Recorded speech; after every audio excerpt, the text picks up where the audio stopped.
Cinema చాలా comedy ఉంది. సత్య గారి కామెడీ కానీ, సునీల్ గారు అండ్ వెన్నెల కిషోర్ గారు అందరూ చాలా బాగా యాక్ట్ చేశారు.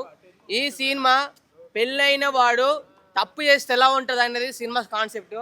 ఏంటంటే మన అసలు స్టోరీ మాత్రం చాలా బాగుంది. ఈ సినిమా పెళ్ళైన వాళ్ళందరూ ఈ సినిమా చూస్తే మాత్రం ఇంకొకసారి బయట అమ్మాయిలను చూడడం కానీ, బయట అమ్మాయిని గెలకడం కానీ అలాంటి పని తప్పు చేయరు.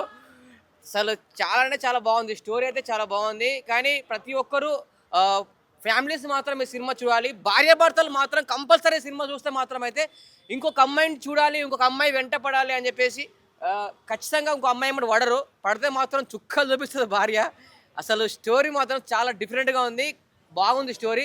అండ్ రవితేజ గారు కొంచెం ఈ స్టోరీ కాకుండా ఇంకా వేరే స్టోరీ తీసుకుంటే బాగుండు. కానీ ప్రతి ఒక్కరు మాత్రం ఎంజాయ్ చేస్తారు. ఇందులో కామెడీస్ మాత్రం చాలా బాగుంది. నాకైతే అంతా అనిపించలేదు స్టోరీ. జస్ట్ ఓన్లీ భార్యాభర్తల కోసం. ఏంటంటే ఇప్పుడు పెళ్ళైన వాళ్ళు భార్య మీద బోర్ వచ్చేసి వేరే అమ్మాయిని గెలుపుతారు కదా, ఆ కాన్సెప్ట్ తీసుకొచ్చారు. ఇటు అంతా అంతా అనుకున్నంత లేదు స్టోరీ. కానీ కామెడీ పర్పస్లో బాగుంది. కానీ ఒక భార్యాభర్తల మధ్య సిచ్యువేషన్ ఈ సినిమా ఒక పెళ్ళైన వాళ్ళు చూస్తే మాత్రం చాలా బాగా అర్థం చేసుకుంటారు.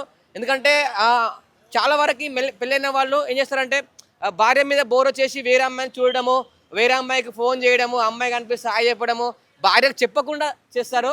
దానివల్ల ఇబ్బంది అవుతుంది. ఈ సినిమా ప్రతి ఒక్కరు చూడండి, ఎంజాయ్ చేయండి. Thank you so much. చాలా బాగుంది మూవీ, కామెడీగా ఉంది. మహారాజా ఈజ్ బ్యాక్ అనుకున్నా కానీ సినిమా మాత్రం చూడొచ్చునా. స్టోరీ పరంగా మాత్రం ఫుల్ అల్లరల్లరిగా మన మాస్ మహారాజాని ఎలా చూడాలి. ఒకప్పుడు ఈడియట్ వెంకీ సినిమాలో అంటే అల్లరల్లరి ఆ లవ్ స్టోరీ అని చాలా బాగుంది అనుకుంటే. ఏంటంటే భయ్య మన భార్య మన ఎక్స్ ఒకే ఆఫీస్లో ఉంటే ఎలా ఉంటుందో ఫన్ ఉంటుంది భయ్య. వేరే లెవెల్ ఉంది భయ్య. నాకే చాలా బాగా నచ్చింది. మెయిన్గా మన రవితేజ అన్న టైమింగ్ అదిరిపోయిందని, ఆ కామెడీ టైమింగ్ అయినా అంటే ఆ స్టైల్ మళ్ళీ నేను చూసిన అనిపించింది. కానీ కొంచెం స్టోరీ పరంగా కొంచెం ఇంకా జాగ్రత్త తీసుకుంటే అయిపోవనిపించింది. రొటీన్ స్టోరీ అంత ఏం లేదు, రొటీన్ స్టోరీ. కానీ పండగ మాత్రం ఎంజాయ్ చేయాలి నవ్వుకోవాలంటే సినిమాకి రావచ్చు.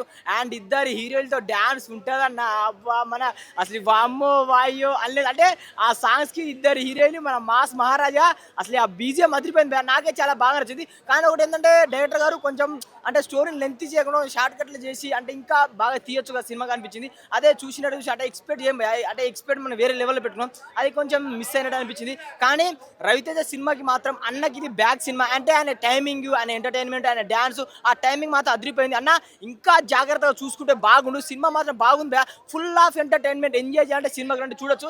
కానీ స్టోరీ పరంగా మిస్ అయింది. డైరెక్టర్ గారు చూసుకోండి సార్. ఎందుకంటే మా మాస్ మహారాజా నాకు ఎనర్జీ వస్తలేదు. సినిమా బాగుంటే ఎలా ఉంటుందో ఎనర్జీ, ఆ ఎనర్జీ వస్తే అది మిస్ అయింది. కానీ సినిమా మాత్రం ఓవరాల్గా ఫన్ ఎంటర్టైన్మెంట్. అన్న ఇద్దరు హీరోలు నాకు డింపుల్ అయితే ఎక్కువ ఉంది. డింపుల్ అయితే మరి ఇద్దరు సేమే ఉన్నది. కానీ ఆసికా అండ్ వాళ్ళిద్దరు యాక్టింగ్ మాత్రం అదిరిపోయిందని ఇచ్చినట్టు. అసలు వాళ్ళ వెన్నెల గారు అండ్ సునీల్ గారు వాళ్ళ కామెడీ టైమింగ్ మాత్రం అదిరిపోయింది. సునీల్ సునీల్ అన్న ఈజ్ బ్యాక్ అని చెప్పుకోవచ్చు. అంటే ఒకప్పుడు మనం సునీల్ ఎలా చూసాం అలా టైమింగ్ మాత్రం బ్యాక్ ఇచ్చింది, బాగా అనిపించింది అన్న సినిమా. రవితేజ ఎనర్జీకి యాక్టింగ్తో ఎరగదీశారనే చెప్పాలి సినిమాని. చాలా రోజుల తర్వాత ఒక మంచి హిట్ వచ్చింది అనుకోవచ్చు. పండగ అసలైన సినిమా అన్నమాట ఇది. హీరోయిన్ కావచ్చు వెన్నెల కిషోర్, సునీల్, రవితేజ, సత్య, వీళ్ళు నలుగురు రచ్చ చేసే సినిమాని మొత్తం ఎలాగైతేనో సీట్లో కూర్చొనివ్వకుండా పడి నవ్విలా చేశారు. చాలా అంటే చాలా బాగుంది. దాని తోడు బీజిఎం, బ్యాక్గ్రౌండ్ స్కోర్ నిజంగా బీమ్స్ బీజిఎం మాత్రం చాలా అంటే చాలా బాగుంది. సాంగ్స్ కూడా చాలా ఎంటర్టైన్ చేసినాయి. ఈ మధ్యకాలంలో ఇలాంటి సినిమాల సాంగ్స్ ఎంటర్టైన్ చేయడం ఎప్పుడూ చూడలేదు. బట్ గత 2 సినిమాలతో పోలిస్తే ఈ సినిమా పర్ఫెక్ట్ సంక్రాంతికి అండి. ఇంకా కిషోర్ కోసం మాట్లాడితే కథ పాయింట్ చిన్నదే తీసుకున్న, ఎడ్యుకేషన్ మాత్రం చాలా అంటే చాలా బాగుంది. అంటే రొటీన్గా లేదు, బట్ కొత్తగా స్క్రీన్ పై మాయ చేశారని చెప్పుకోవచ్చు. బట్ క్లైమాక్స్ అనేది కొంచెం ఏదో ఎక్స్పెక్ట్ చేద్దాం. క్లైమాక్స్ చాలా పేలుగా తేలిపోయింది. బట్ ఏంటంటే పక్కన వాళ్ళ మాట ఇంటే సంకనాకపోతారు, మన మాట మనమే వినాలనేది ఒక మెసేజ్ అయితే ఇస్తారు సినిమా చూసి వచ్చిన తర్వాత మాత్రం. మ్యూజిక్ కానీ, సాంగ్స్ కానీ, కామెడీ టైమింగ్ కానీ, రైటింగ్ కానీ ఎక్కడ కూడా మనం డిసప్పాయింట్ చేయదు. చిన్న ఫాల్స్ అది సెకండ్ హాఫ్లో కొంచెం లాగా అనిపిస్తుంది, కానీ ఎక్కడ బోర్ అయితే కొట్టదు. సో ఓవరాల్గా రవితేజ గారికి చాలా రోజుల తర్వాత ధమాకన్నా పెద్ద హిట్టే సినిమా అనుకోవచ్చు. లాస్ట్ ఆ సెకండ్ హాఫ్లో డీజే రిమిక్స్ 2-3 సాంగ్స్ ఉంటాయి. అవి అయితే మాత్రం థియేటర్లో నిజంగా ఇది ఐమాక్స్లో సింగిల్ థియేటర్లో కనిపించింది. చాలా దద్దరెళ్ళు ఇచ్చారు. సో ఓవరాల్గా ఫుల్గా ఎంజాయ్ చేస్తారు. ఎంజాయ్ చేయడం కదా, గోల్ చేస్తారు. సినిమా అయితే సూపర్. Thank you. మాత్రం ముగ్గురు హీరోలతో రొమాన్స్ మాత్రం మస్తు ఉందన్న. సినిమా మాత్రం హ్యాట్రిక్ అని చెప్పొచ్చు.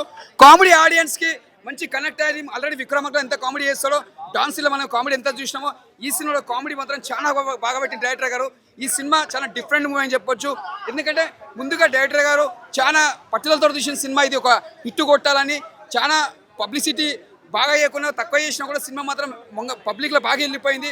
ఇంకోటి సినిమా కూడా చాలా హ్యాట్రిక్ అని చెప్పొచ్చు. మ్యూజియం కానీ బ్యాక్గ్రౌండ్ మ్యూజిక్ కానీ ఫ్యామిలీ ఆడియన్స్కి కనెక్ట్ అయ్యేది. అంటే మన కామెడీస్ వాళ్ళు చాలా మంది యాక్టర్స్ చాలా బాగా చేసారు. ఎక్కడ కూడా రవితేజ కెరియర్లో మనకు విక్రమార్కుడు కామెడీ ఎంత ఎంజాయ్ చేసినామో ఈ సినిమాలో కామెడీ ఎంత బాగుంది, ఎక్కడ కూడా బోరింగ్ లేదు. ఈ సంక్రాంతికి మంచి సక్సెస్ఫుల్ అని చెప్పొచ్చు. ఎందుకంటే మనం ఆల్రెడీ మెగాస్టార్ గారిది బ్లాక్ బస్టర్ కొట్టింది, ఇప్పుడు సెకండ్ ప్లేస్లో రవితేజ గారిని చెప్పొచ్చు. రేపు వచ్చే శర్వానంద్ గురి సినిమా కూడా బ్లాక్ బస్టర్ కావాలని మనస్ఫూర్తిగా కోరుకుంటున్నా. ఈ సినిమా మాత్రం చాలా బాగుందన్న. రవితేజ కెరియర్లో మంచి కామెడీ ఎంటర్టైన్మెంట్, ఒక ముగ్గురు హీరోలతో మాత్రం రొమాన్స్, అంటే చాలా ముగ్గురు హీరోలతో చేసినట్టే మామూలు మాట కాదు. చాలా బాగుంది సినిమా. అసలు సినిమా ఎట్లా అయిపోతే కూడా తెలియదు, ఇట్లా ఈజీగా వెళ్ళిపోతుంది సినిమా. ఇట్లా కామెడీ గీమిడి మాత్రం మస్తు ఉందన్న సినిమా. ఒకటే చెప్తున్నానా, సూపర్.